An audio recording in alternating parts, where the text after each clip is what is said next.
Hiya, it's Tony Husband here, the cartoonist. With Jason Reed, we're looking to make a short film based on one of my cartoon strips.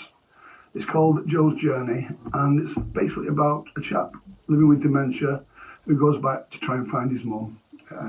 It's a happy, sad tale. What we'd like to do is do, like I said, a short film of this. We're looking to raise some funds and wondered if you would be kind enough to donate anything from £5 to £500. You'll see all the information attached to this video.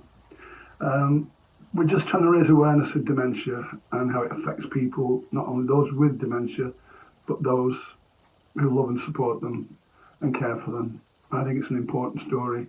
It's important to raise awareness of dementia. So if you could, just help us out, make this little film, and hopefully we can get out there with it and raise awareness. So thank you.